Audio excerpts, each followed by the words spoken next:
Hello everyone, my name is Jack. I am the filmmaker behind The Dying Trade, a documentary exploring the psychological and physiological effects of working in a slaughterhouse. I've been an animal rights activist for over 2 years now, but my family actually go back generations working in the meat industry. My great-great-grandfather was a butcher, and his son owned a butcher's shop, and on my father's side, the men in the family would tend to work in the shop. So I come from a long line of butchers. We're back here at the International Animal Rights Conference, and I have found a filmmaker here and YouTuber, Jack Hancock-Fairs. Would you tell us a bit who you are?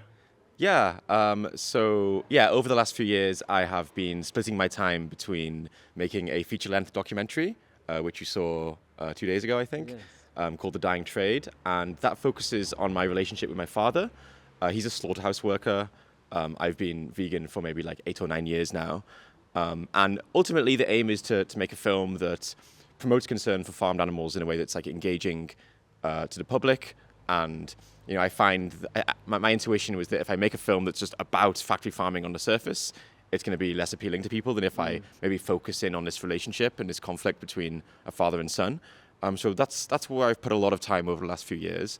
And then outside of that, I also make YouTube videos about animal ethics, focusing on farmed animals, but also the suffering of wild animals. Right.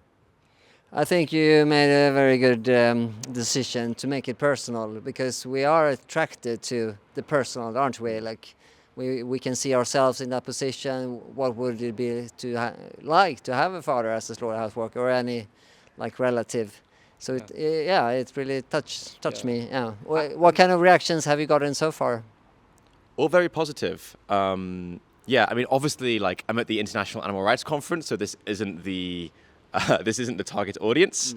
You guys are already convinced that like animals matter and what's happening to animals is terrible. But I did a bunch of test screenings while I was making this with non-activist people, non-vegans.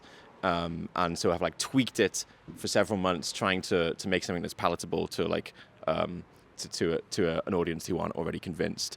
But you know, I think people also like react very differently individually. Yep. There was one girl who saw a screening yesterday who was in tears for a long time after the film had finished. But her father also like slaughters animals, and so for her it was like really touching. And it's like very, you know, a lot of the.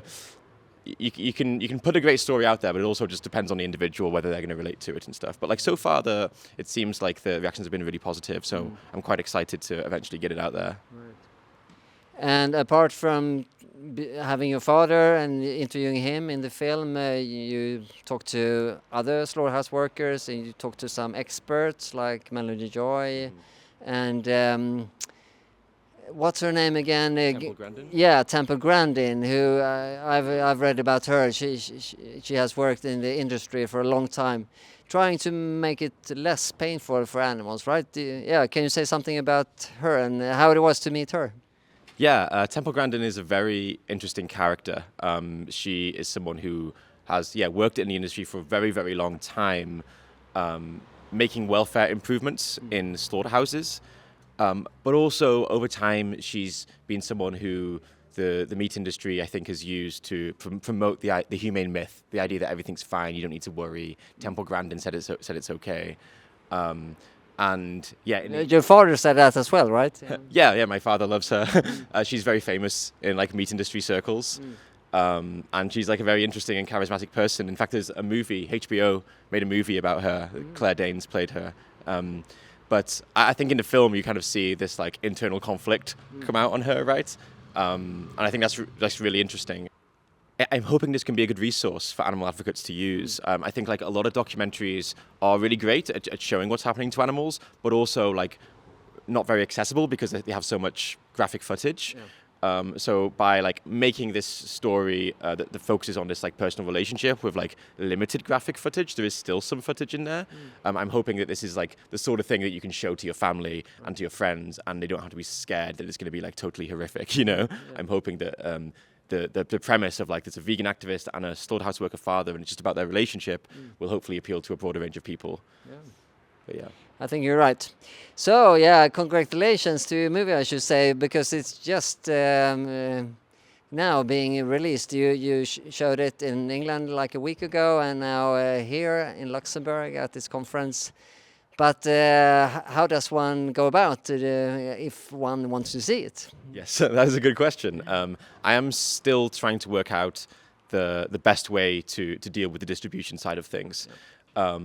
Currently, I'm entering into film festivals. I'm doing some like private screenings at like animal conferences, and trying to work out what I should do, because I'm not like well connected in film industry circles. I'm not sure of the best ways to get this out there, to kind of get it maybe pitched to like streaming platforms. So if anyone has any contacts or think they can help or offer some advice, please do get in touch with me. My email is jack@humanehancock.com. Yeah, so I'm uncertain. I think that at the very least, sometime in the next year, the most likely scenario is that it ends up on my YouTube channel. If you just follow my YouTube channel, which is Humane Hancock, you'd be able to find updates there. But yeah, to be honest, I'm quite uncertain about like what to do with it at this point. Still trying to work that out. Yeah, it would be great if you can help, perhaps, and maybe if you can arrange a local screening in your city. Would that be possible to contact you and have it shown? Yeah, absolutely. If you want to run a private screening with animal advocates, especially if it's with like people who aren't already convinced, I would be excited about that. Then you can send me an email. I can send you over a link, and we can organize that. I'd appreciate it. Fantastic. Thank you so much, Jack, for the film and for talking to me. Yeah, thanks, Martin. Good to see you again.